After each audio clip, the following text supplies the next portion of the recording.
Sou Carlos Barroso com o debate de cena política. Há 10 dias de um eventual novo governo, cena política procura descortinar, entender como vai ficar o Brasil, politicamente, socialmente, economicamente. O que será, como diz a música de Chico Buarque.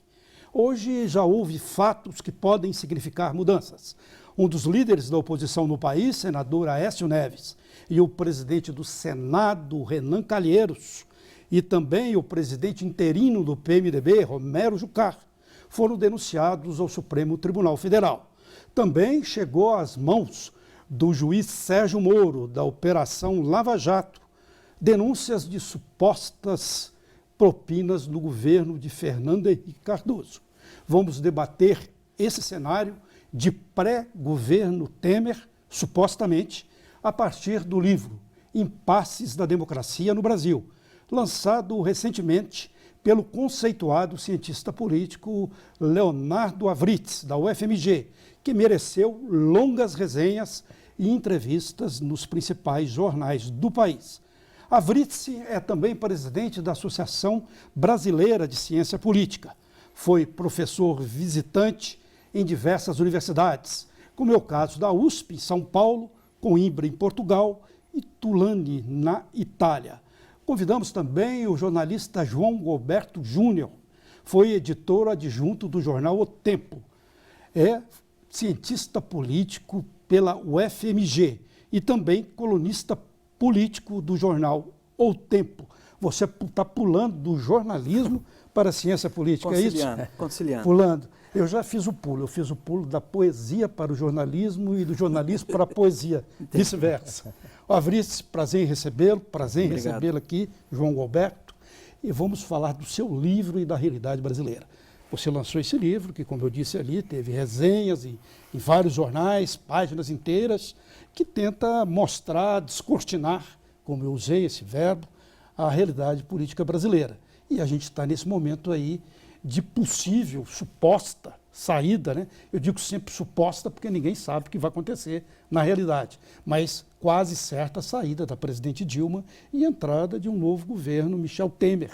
Como que você analisa essa realidade a partir desses impasses na democracia do Brasil? Tá. Então, boa noite. Boa noite. E é um prazer estar aqui com vocês dois. Prazer é todo nosso e recebê-lo aqui mais uma vez, né? Isso. E assim, o livro Impasses da Democracia no Brasil, ele tem como objetivo tentar mostrar, vamos dizer, o pano de fundo estrutural dessa crise, né? Então, a partir já do segundo semestre de 2014, eu já vinha com a ideia de que haviam fortes disfuncionalidades no funcionamento da democracia brasileira. Qual é esse pano de fundo que você diria? Então, o pano de fundo é, em primeiro lugar, uma crise no presidencialismo de coalizão, né? A forma de governar o Brasil, pelo menos desde 1994, a gente sabe que no Brasil a gente tem um sistema majoritário que elege o presidente, mas um sistema proporcional, né? Que constitui o Congresso Nacional, especialmente a Câmara, né? O presidente, para governar, ele precisa alcançar uma maioria a partir de uma posição do seu partido, que em geral nunca é muito boa, né? Nenhum dos partidos que elegeu presidentes desde 1994, né? Ele fez mais que 20% das cadeiras na Câmara, né? Então, é preciso uma coalizão. E a gente sabe que a maneira como essa coalizão é feita é extremamente problemática. Juntam-se alhos e bugalhos, diria assim? Ou baladeados. Eu acho que alhos e bugalhos são mais parecidos do que o que se junta nas coalizões políticas brasileiras. Mais ainda. Alhos e bugalhos têm certas semelhanças, né? Pelo menos externas, muitas vezes, né? Então, o problema é como se faz essas coalizões. Em junho de 2013, as manifestações foram uma grande expressão contra a maneira de se fazer coalizões no Brasil.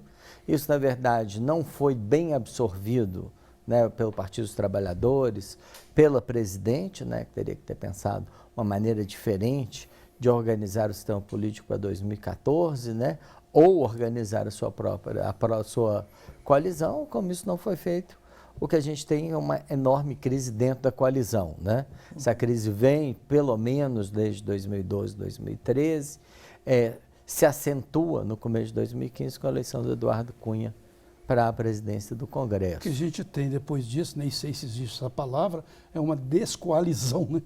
Que resultou... Na verdade é o seguinte, o Cunha é eleito ele é eleito pelo PMDB do Rio de Janeiro, né? Portanto, no ticket, né? Ou na cédula da presidente, mas fez campanha, coordenou a campanha do Aécio Neves no Rio de Janeiro, e praticamente desde o primeiro dia ficou claro que o objetivo dele era derrubar a presidente, coisa que, na verdade, ele conseguiu interessante isso, nesse né? último Bem mês. lembrado isso, eu não vejo muita gente colocando isso.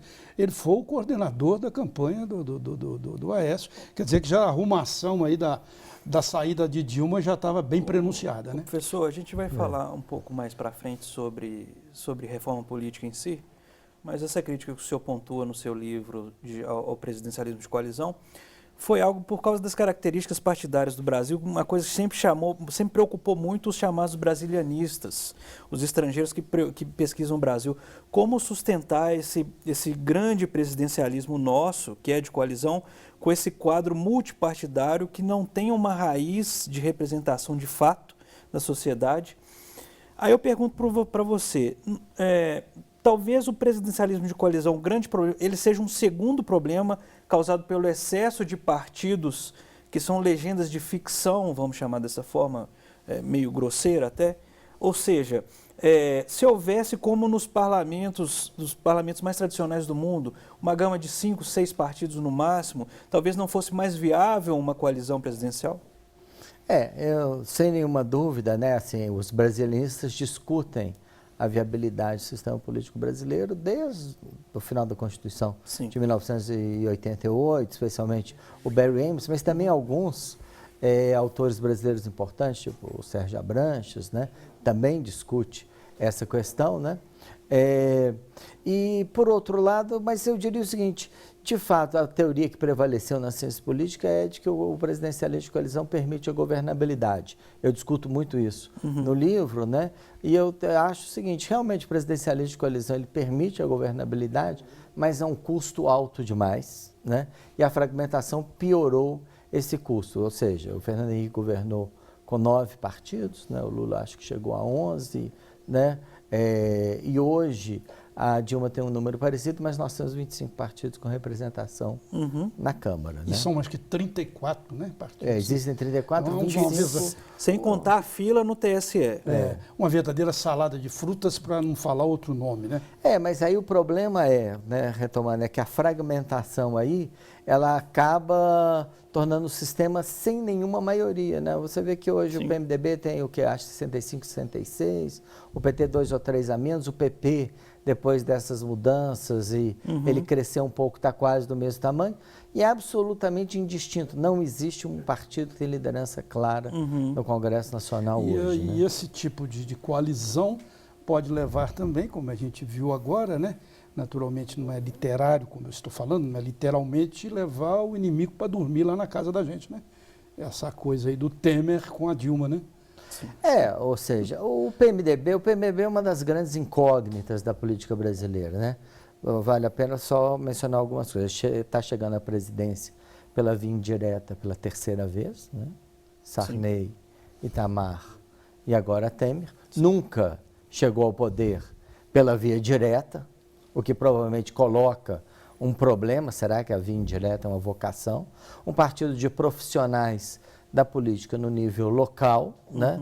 Mas tem um projeto político claro no nível nacional. Agora estão dizendo que sim, tem um projeto, né?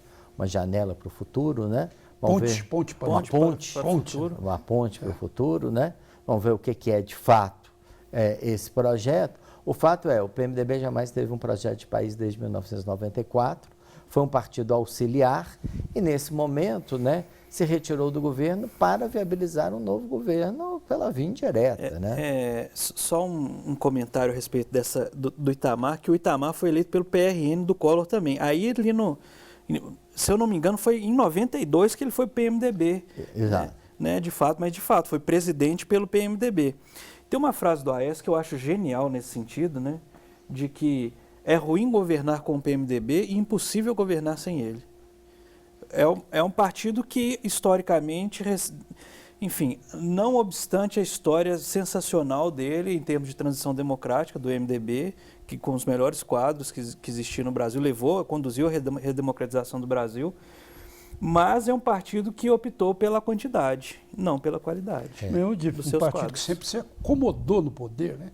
Consorciou-se, né? Sim, e sempre com essa coisa de não ter um programa claro e nunca estar unido. Você vê o seguinte, o PMDB não esteve unido nem para apoiar a candidatura de Ulisses Guimarães à presidência da República, né? Foi o líder histórico, presidente da Constituinte, sai candidato em 1989, sim, e uma boa parte do partido opta por apoiar o Fernando Collor de Mello, né? Parece então, o partido que não tenho certeza, teve 2%. Foi muito pouco, muito pouco votado, muito pouco votado naquela eleição. E aí essa tendência de entrar pela vice, a gente viu aí, como você colocou, em 2 outros momentos. E na época do Sarney, o Sarney também estendeu o mandato por 5 anos. E agora também Michel Temer fala nessa extensão de mandato, porque está pegando um período pequeno. Eles dizem que a história, e eu sempre falo isso aqui, só se repete como farsa, né? Uhum. Será que vai novamente pelo caminho? Olha, eu acho que o Michel Temer, ele chega à presidência extremamente frágil, né? Assim, frágil pela maneira como ele participou do impeachment, né? negociou votos a favor do impeachment, frágil pelo apoio que ele tem na opinião pública praticamente nulo, frágil pelo número de pessoas, né, que são a favor do impeachment dele também, frágil pelo número de pessoas que se declaram a favor de novas eleições, né? Então, um presidente extremamente frágil, nesse sentido bastante diferente do Sarney, que chegou forte e foi se enfraquecendo, especialmente a partir do fracasso do Plano Cruzado, né? Uhum. Então, eu acho que ele é muito mais fraco. Sarney chegou a projetar a inflação, eu estava lendo sobre isso, eu até fiquei admirado, eu vivi essa época, mas tinha me esquecido, a 5.000% ao ano. Alguma coisa assim. É uma perda completa de referência de valor. E outra coisa, a gente já teve a oportunidade de comentar aqui, Barroso, essa comparação de agora com 92.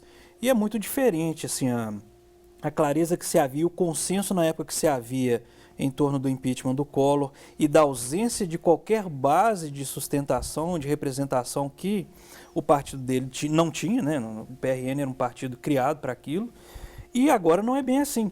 E o fato de o PT, com o PCdoB, o PDT, o PSOL, outros partidos já terem esse espectro de mobilização social ainda, conseguir mobilizar muita gente, não vai dar sossego, não vai permitir sossego a qualquer política de restrição de direitos, de retrocesso em direitos civis, retrocessos legislativos, que já é a contrapartida que já está na cobrança do Michel Temer em favor do impeachment e da ascensão dele à presidência, que a parte mais retrógrada do Congresso Nacional já está ali oferecendo a fatura para ele. Então, nesse sentido, acho muito difícil, num primeiro momento, se falar em extensão de mandato. Nós vamos fazer um breve intervalo e Cena Política volta em instantes.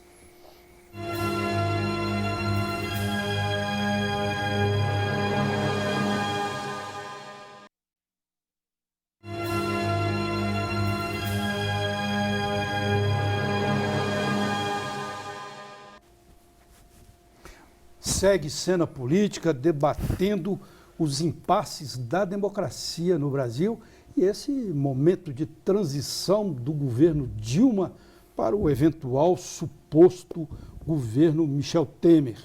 Avritz, eu uso sempre a palavra suposto, suposta, porque ninguém sabe o que vai acontecer nesse país aqui e a gente debate aqui tentando achar caminhos, né? Mas você estava dizendo da fragilidade, das dificuldades que Michel Temer vai ter para começar o governo dele. Se a gente ler nos jornais aí, a gente acha que está tudo muito fácil, mas pela sua análise há muitas dificuldades no caminho. Eu acho que a primeira coisa é, do ponto de vista da opinião pública, né, o Temer entra extremamente fragilizado, né? Ele entra fragilizado porque ele tem um apoio de em torno de 5%, das pessoas, segundo pesquisas, né? Porque E melhorou, né? Que estava 1, 2 antes. 58% dos brasileiros em pesquisa também do Datafolha O rejeitado. são a favor do impeachment dele, né? Além disso, você tem um dos principais jornais do país, já pediu eleições, né? A Folha de São Paulo. Então, você tem uma Pediu situação... eleições diretas, mas foi há 10 dias e não voltou a falar no assunto. Não voltou, mas também não expressou em editorial apoio ao Temer, né? O que significa que, né, é parte desse cenário de fragilidade, né? Então você tem isso. O Temer tem sim apoio no Congresso, né? Apoio no Congresso significativo dessa base aliada, difusa, que negocia cargos, em troca de cargos, negocia apoio e tudo isso, né? Essa base coordenada, né, pelo Eduardo Cunha, vale a pena dizer que uma saída do Eduardo Cunha vai implicar numa reorganização do Congresso, uma reorganização do próprio PMDB, onde tem lideranças importantes que também não foram com o Cunha, como, por exemplo, o Leonardo Pisciani, né, do Rio de Janeiro, né? Mas eu acho que a gente tem ainda um terceiro elemento fundamental, que é o mercado. Né? Mercado financeiro. Mercado financeiro. Ele se posicionou contra o governo quase desde o início do segundo mandato, ele deu aí uns 60, 90 dias para Dilma fazer o ajuste com o Levi, e se convenceu que não era isso desde então. Tem se falado em impeachment, tem se precificado o impeachment, né? As bolsas valorizaram fortemente aí nesses últimos 40 dias, né? Tudo isso, na verdade, aponta na direção de que o mercado quer alguma coisa, né? O que o mercado quer é basicamente um ajuste das finanças públicas com uma diminuição do tamanho do Estado, se necessário, com cortes de direitos e benefícios sociais. O Temer dará isso, não sei entender? Eu acho que o Temer é um presidente fraco, que não tem claramente uma política, ele pensou numa política mais heterodoxa via José Serra, né? E já foi carta fora do baralho a essa altura. Ele pensou numa política também, vamos dizer, em relação à infraestrutura, a Operação Lava Jato veio o Antônio Cláudio Maris, também, ao que parece, carta fora do baralho. Então é o seguinte, uma manchete de um dos 3 principais jornais do país demite um suposto ministro do Temer. Isso mostra o nível de fragilidade que ele começa. Isso sem contar com essa conjuntura que às vezes é meio surreal. A gente se pega ali no jornal em que o vice-presidente já está negociando loteamento de ministério com a presidente no cargo, na cadeira, e ele conversando com o partido. Parece governo de transição, aqueles 3 meses entre eleição e a posse. Já é o governo eleito de transição, né? O governo eleito de transição já loteando o partido, enfim. É porque, na verdade, é inevitável a percepção de que ele foi um dos articuladores do impeachment. Pois né? E que, nesse sentido, o impeachment foi muito mais, vamos dizer, o que eu chamo de um recall congressual, né? Sim. Uma retirada do mandato pela via do Congresso, ou, então, uma eleição indireta de presidente. Bem falado isso aí, professor. O que tem de voto de censura ou voto de desconfiança do parlamentarismo do que aconteceu lá? Esse crime de responsabilidade de pedalada, isso é um pretexto. É menos ou igual a uma Fiat Elba. Mas, enfim, isso me lembrou muitos casos que são pontuais na história. Na Inglaterra nem se fala.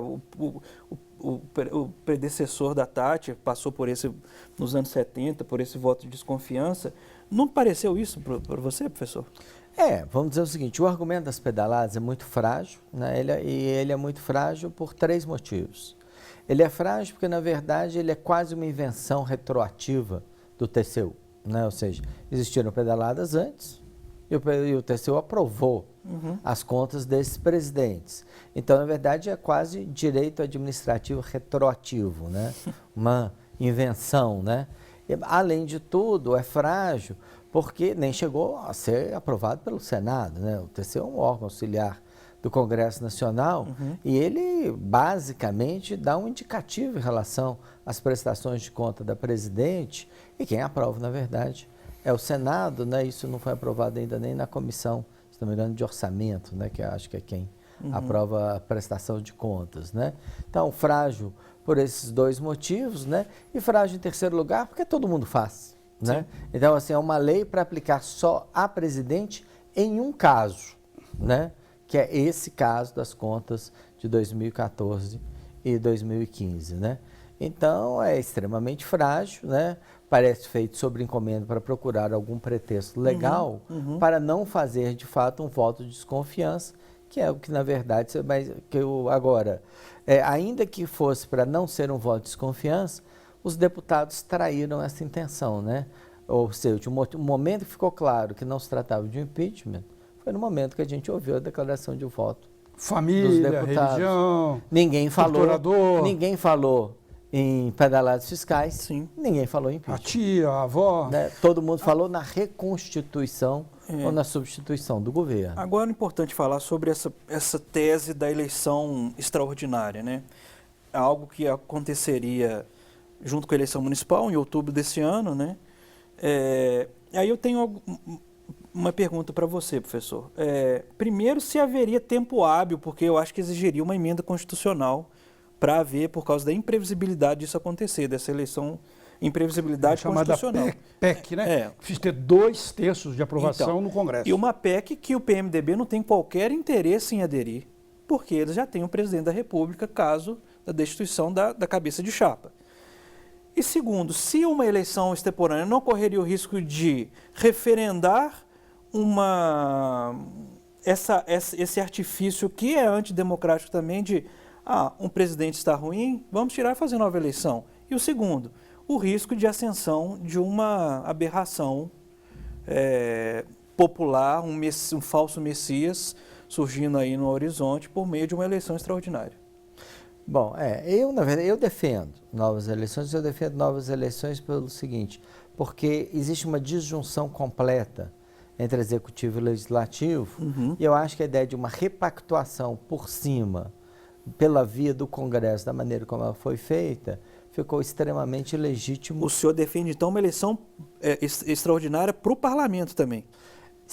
Eu acho que quanto mais ampla essa repactuação, eu acho que a única saída para o Brasil é uma repactuação pela via da soberania popular, ou seja, os representantes hoje estão numa situação de absoluta falta de legitimidade, a presidente está impedida, o vice-presidente, antes de assumir, 58% da população quer que ele seja impedido, né? Então, nós estamos numa situação grave no país, né? Quem tem legitimidade? Eu acho que quem teria legitimidade é a soberania popular. A soberania deveria voltar para o seu local originário e reconstituir o sistema político. De o ideal, mas na prática, no seu entender, a prática é uma emenda constitucional, né? Mas teria campo político? Não existe nenhuma ilegalidade numa emenda constitucional. A pessoa fala, não. Então agora a história do golpe se estende em todas as direções, mas a verdade é a seguinte, uma emenda constitucional para antecipar as eleições, não existe absolutamente nada de ilegal em relação a isso. Um referendo agora, não seria um caminho talvez bom? Outra possibilidade seria o Senado chamar um referendo para ele, para a própria soberania, convocar ou aprovar. É tudo tão inédito, né? É engraçado. Né? De qualquer maneira, é o seguinte. De qualquer maneira, é o seguinte. Quanto mais for ampliada a participação da soberania popular na busca de saídas para essa crise, melhor será para a democracia brasileira. Agora, temos riscos? Temos. Temos riscos em todos os casos. Acabamos de ter um vice-presidente que derruba presidente. Isso é um risco, não é mais do que um risco. Isso é uma aberração democrática, né? No sistema presidencialista e no sistema democrático. Tivemos um impeachment baseado numa lei muito ruim, de 1950, e, como eu mostrei aqui, eu falei aqui, uma alegação de ilegalidades ou de crime de responsabilidade absolutamente frágil. Então, estamos no campo de muitas fragilidades das nossas instituições, não só executivo e legislativo, mas eu aí também diria poder judiciário. Vamos falar do judiciário um pouco mais para frente. Agora, o período eleitoral propriamente disso começa em junho, julho, a gente já está em maio. Então deveria, tá na beira, né? Seria necessário um grande pacto no Congresso Nacional para que aprovasse com o devido trâmite, né, de acordo com o regimento, com a maioria qualificada para aprovar uma PEC para valer para este ano, sem o interesse do PMDB. Do ano que vem. Eu acho que o problema da temporalidade, que também tem sido muito discutido por alguns juristas, me parece um problema absolutamente menor. Eu acho que se a soberania popular for consultada e ela pedir novas eleições, eu acho que o resto são arrumações técnicas. E essas arrumações técnicas, você acredita que põem em risco as instituições democráticas no Brasil? Olha, eu acho o seguinte, as instituições democráticas no Brasil não vão bem, né? Assim, eu acho que nós estamos num momento em que a gente teria que pensar que, bom, a presidência, que é a instituição principal, né, do sistema político brasileiro, a mais forte, a mais ativa, né, a que de fato propõe leis, executa o orçamento, representa o Brasil, a presidência está extremamente fragilizada. Né? O Congresso Nacional, né, é chefiado por uma pessoa sobre o qual existem provas contundentes de ilegalidades. Né? Um poder judiciário que parece fora de controle também, que é onde se acredita que ele, no final, pode eventualmente restaurar a moralidade das instituições públicas, mas a gente vê fortes disputas, ministros falando coisas absolutamente sem nenhum sentido, ou se posicionando sobre coisas que não fazem. Ministro do Supremo? Ministro do Supremo se posicionando, né, como, por exemplo, o caso do decano, né, que falou duas vezes no último mês, uma primeira em relação àquelas gravações do Sérgio Moro, ele desconsidera absolutamente procedimentos e direitos. Uma segunda, e só fala de conteúdo. Uma segunda em relação ao presidente, onde ele desconsidera completamente o conteúdo e só fala de forma. Então, qual que é a preocupação dele? Ou o judiciário representa o quê? Forma ou conteúdo? Ou não representa nada, apenas uma posição política que ele expressa como membro do Poder Judiciário. A gente tem esses casos aí, né? Hoje foram enviados denúncias ao Supremo envolvendo Aécio, Renan Calheiros. O Aécio vai já está marcado até daqui a 20 dias um depoimento dele, um possível depoimento dele. Jucá, que é o homem forte aí, seria o homem forte, possível homem forte do governo Temer, e também o envio lá para a Lava Jato de denúncias de propinas no governo FHC. Esse caldo todo aí, como é que vai caminhar, no seu entender? Não, mais uma vez, por exemplo, se a gente analisar as decisões da Procuradoria-Geral da República hoje, enfraquecem claramente um possível governo Temer, né? Pega quase que no coração do governo, porque pega a cúpula do pega Romero Jucá, que é fundamental na estrutura de um possível governo Temer, pega o Aécio Neves, que é fundamental no processo de costura de um apoio à oposição a esse futuro governo Temer, e pega lideranças fundamentais do próprio PMDB, como é o caso do Renan Calheiros, né? Então, assim, mais uma vez, se prosperar e essas denúncias serem aceitas, volta a ter força a tese da eleição, né? Isso é a primeira coisa que eu queria chamar a atenção aqui. Muito bem, eu tenho de fazer mais um intervalo, Cena Política volta daqui a pouco.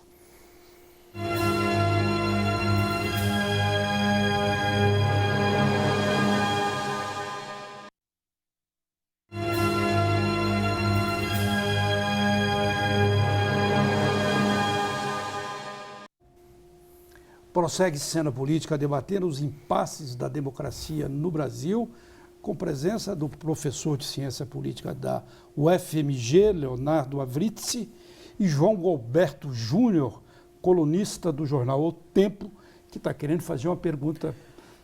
Professor, a gente vê uma crescente provocação dos atores políticos, dos partidos, não só os atores como as instituições políticas, ao judiciário.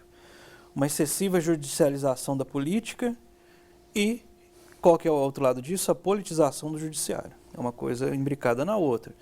Com essa avenida que está com duas mãos, né? Ou talvez até mais. Né?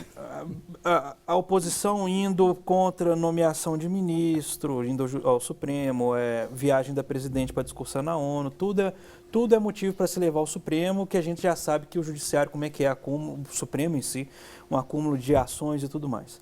E a gente, em outro Tribunal Superior, que é o TSE, pode vir a caçar a chapa Dilma e Temer por... se houver a comprovação, algo mais palpável do ponto de vista até de respaldo na opinião pública, que é o uso de dinheiro desviado da Petrobras no financiamento de 2014. Como é que o senhor observa essa provocação constante do Judiciário, na figura da Corte Suprema, em termos políticos? Olha, de um lado, né, não tem dúvida assim, a Constituição de 1988 quis ampliar as prerrogativas do Poder Judiciário. Né? E para ampliar as prerrogativas, o que ela fez, ela ampliou, vamos dizer, o rol de legitimados para arguir inconstitucionalidade. Né? Até 1985, quem podia arguir inconstitucionalidade? O Procurador-Geral da República, que era quase um advogado da União. Né? Então, na verdade, era assim, a União é que arguía uma a confusão entre os poderes. Em alguns casos, né? Os casos que, na verdade... algumas decisões de outros poderes iam contra ela, a União arguiu inconstitucionalidade, né? Então o STF ampliou, né? Quem pode arguir inconstitucionalidade? A OAB, associações civis, partidos políticos, né? E a princípio isso foi bem-vindo e bem recebido, né? Mas nós estamos claramente num caso completo de abuso, né? Se a gente recorrer à literatura internacional, uma das coisas que ela diz sobre judicialização é que a judicialização é trazer para a política a linguagem do judiciário. Se você olhar o Brasil nos últimos 30 dias, não tem linguagem judiciária nenhuma, né? Se olhar as duas colocações do decano, o Celso Mello, se a gente olhar as decisões do Gilmar Mendes, não tem linguagem judiciária nenhuma.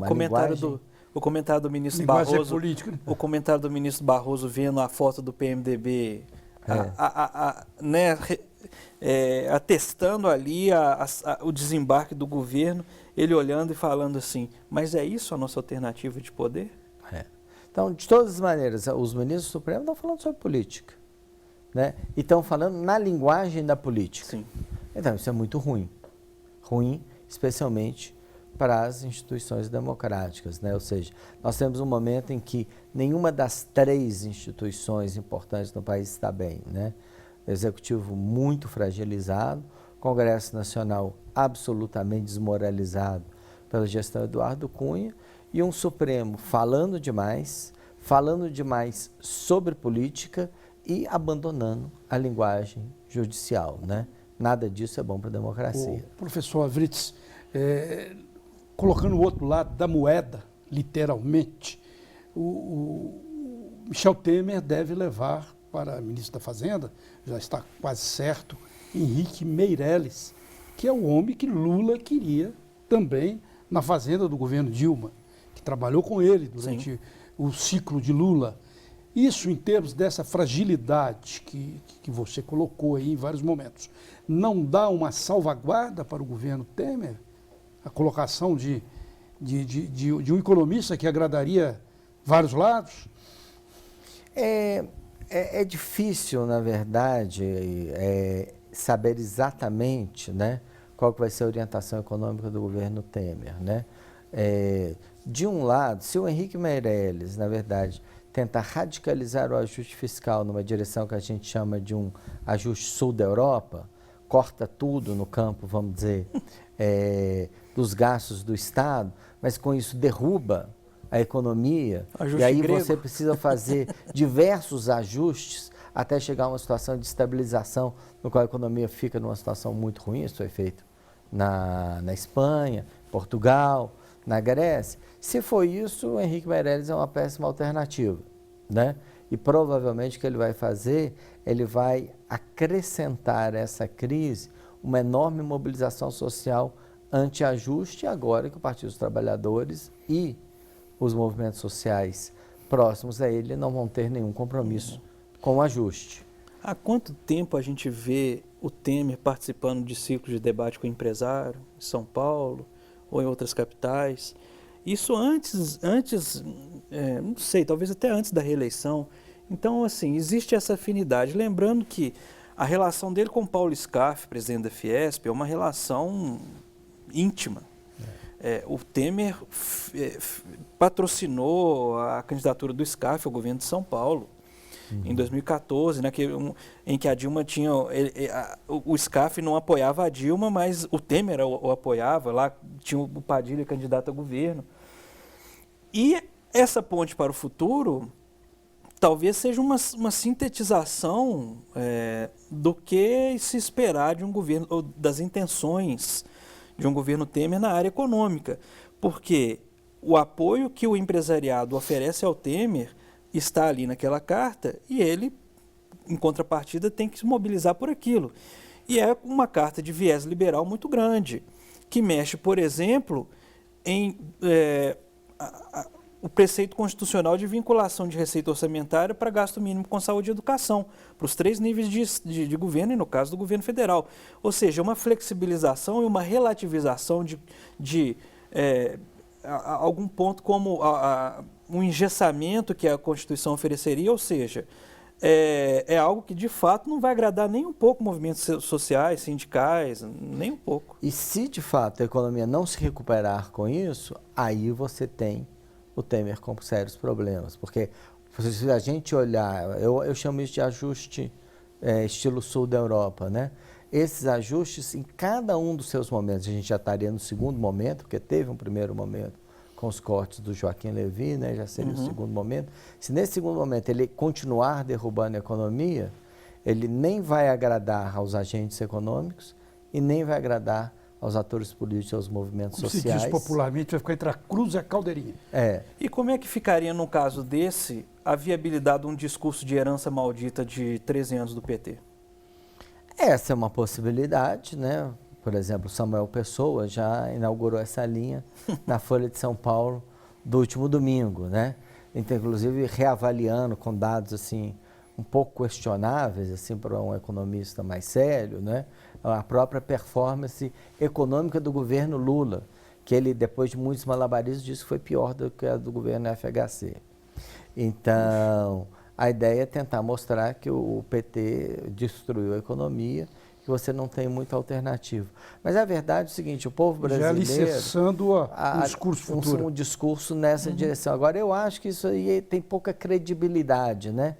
Assim, o Temer tem 90 a 120 dias de trégua na economia e na política. Depois disso, a política volta ao normal e se ele não apresentar resultados satisfatórios, eu acho que não vai ter discurso que resolva o problema dele. Vai ter uma saída assim mágica, não existe, né? Uma saída de Salvador, Salvador da pátria. Assim, está muito ruim, mas a culpa não é minha. Isso funciona por um tempo, né? Relativamente curto a essa altura. Muito bem, nós vamos fazer mais um intervalo, Cena Política volta em instantes.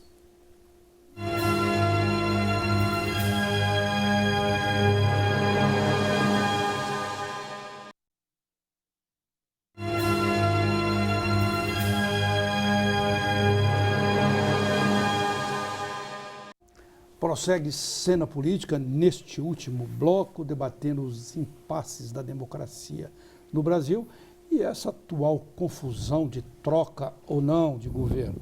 Avritz, dizem, eu tenho informações que a presidente Dilma muitas vezes recorre a você para algumas discussões, para algumas trocas de ideias. Neste momento dessa transição, que ela vai ter 180 dias, ao que tudo indica, para definir um caminho, você acha que ela teria de caminhar para isso, para as eleições diretas? Mas a CUT já se posicionou contra, o próprio Lula já se posicionou contra.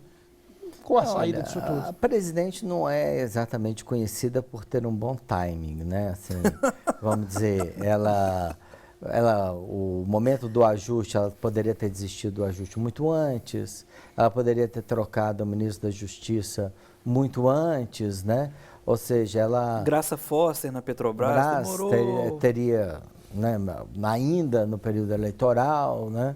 Antes do período eleitoral, né? Então, O que a maior parte das pessoas diz em relação à proposta de eleição é o seguinte: teve um momento que ela seria uma proposta extremamente forte, né? Seria o momento assim, uma semana antes do desembarque do PMDB do governo.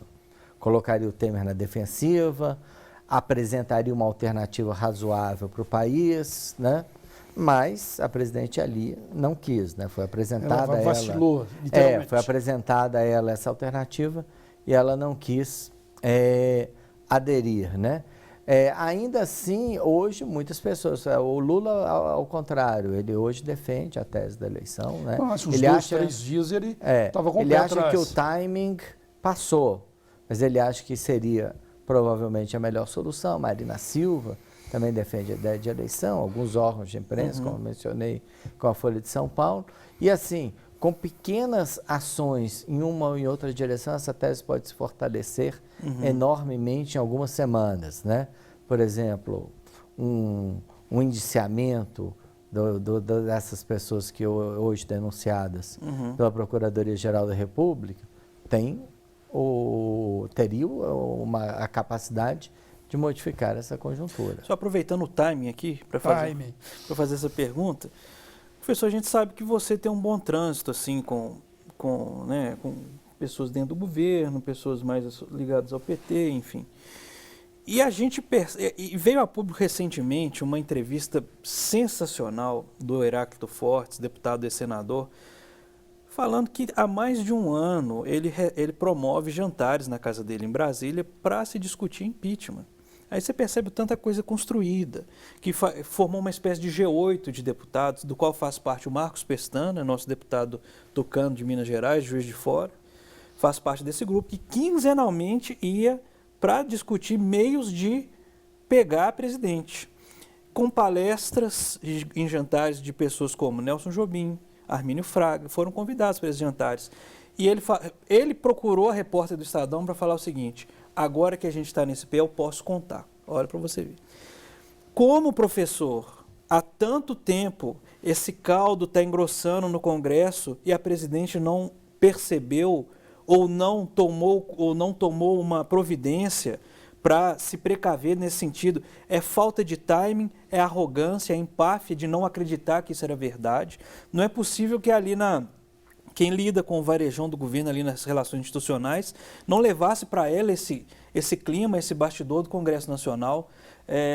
E aí, qual que é o outro lado da falta de timing? Por causa do descolamento dos movimentos sociais em relação à presidente, demorou para ir às ruas para defender um mandato eleito democraticamente. Tardio demais.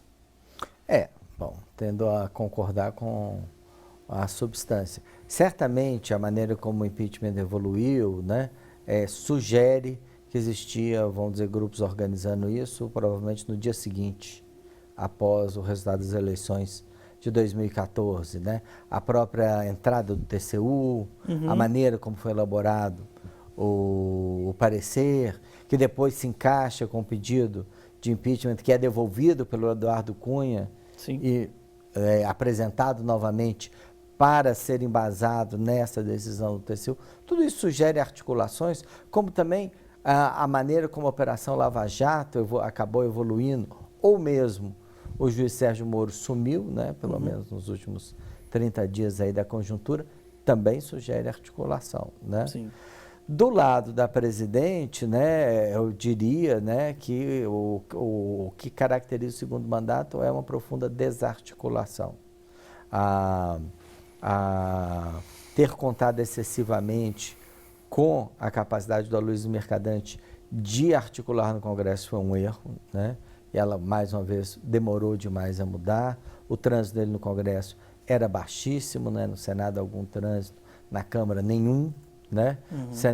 O trânsito dele em relação aos ministros, o Ministério da Presidente, o ano passado, estava completamente desarticulado, né? Se você olhar, assim, os ministros sumiram dos jornais, os ministros pararam de falar, né? Ela cercou de um grupo restrito demais que tinha uma avaliação errada da conjuntura. Até entrar o Jacques Wagner.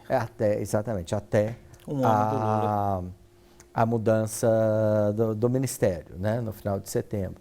Com a mudança do Ministério, a coisa melhora um pouco, mas ainda assim dá a impressão que algumas das coisas principais estavam seladas. Ele consegue melhorar um pouco a articulação do governo, ainda assim o domínio do Eduardo Cunha sobre a Câmara continua total, né? Ele tenta algumas coisas, aí que vem Jair Pisciani, Sim. algumas tentativas nessa direção, mas tudo tarde demais, né?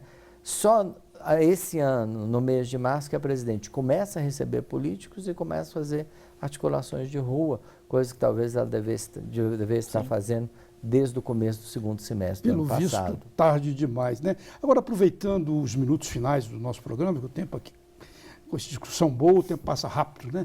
E isso tudo que está acontecendo, esses impasses, o impasse da democracia, essa conjuntura que existe hoje, como é que isso tudo vai desembocar nas eleições municipais, principalmente com foco aqui em Belo Horizonte? Eu queria ouvir a sua análise. Olha, é difícil fazer uma previsão. Certamente, o Partido dos Trabalhadores deve sofrer uma derrota importante nesse ano, né? Na verdade, desde a votação do impeachment, mais de 100 prefeitos desfiliaram do PT, né? Verdade que o PT também sofreu um inchaço artificial, estava com mais de 600 prefeitos que não representavam a real influência dele no nível local, né? Mas além dos prefeitos que ele vai perder porque estão saindo, ele vai perder outros, porque ele vai ser derrotado eleitoralmente em muitos lugares. Difícil saber quem vão ser os vencedores, né?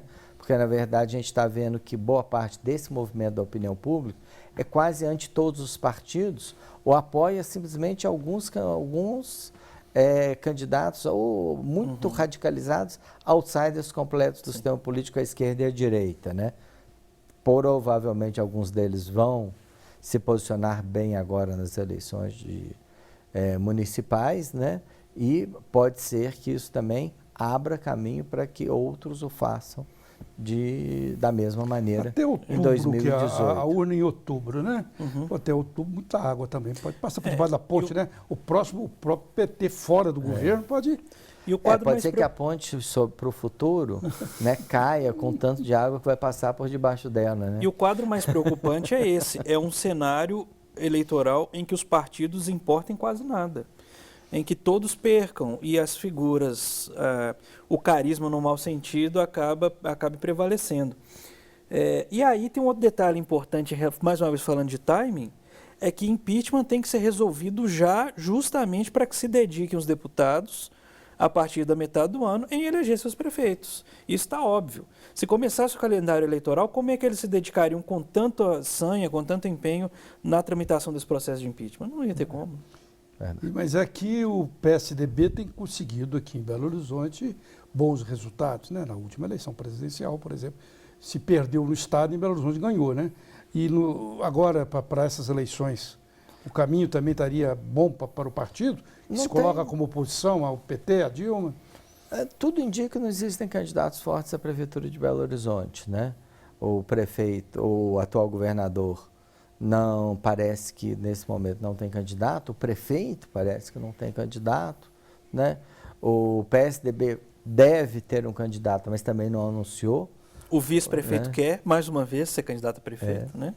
Então, nós temos uma eleição que pode acabar na mão de um técnico, isso muita gente tem falado isso, um técnico meio outsider, mas com apoio de alguns políticos poderia ser o vencedor de uma eleição. Seria uma maneira de atrair confiabilidade do eleitor? Isso, atrair confiabilidade, se desvincular dos principais partidos e, ao mesmo tempo, né, se aproximar de alguns desses principais políticos, né, porque nenhum deles parece estar em condições de dar uma cartada decisiva. Partidos serão, no seu entender, então, uma pecha pior até do que hoje para a eleição? Tudo indica que nós estamos num momento de forte desagregação das principais referências institucionais da democracia brasileira, né? Se for assim, né, os principais partidos ou não lançarão ou tentarão não lançar políticos tradicionais. E se observar também o impacto das mudanças na regra de financiamento também, como é que vai se dar, né? É uma novidade. Pelo menos oficialmente não vai haver o financiamento privado, oficialmente, porque debaixo dos panos sempre ninguém sabe, porque debaixo do plano tem muita gente ali, né, em Curitiba, né, preso, né, exatamente Pode por criar um isso. temor, né? Eu acho que provavelmente isso vai impedir que exista um financiamento eleitoral, pelo menos ostensivo, né, ilegal. Muito bem, professor Avritz, agradeço mais uma vez a sua presença. Agradeço. João Galberto. Obrigado. E Cena Política agradece principalmente a você que acompanha o programa. Semana que vem tem um novo debate. Até lá.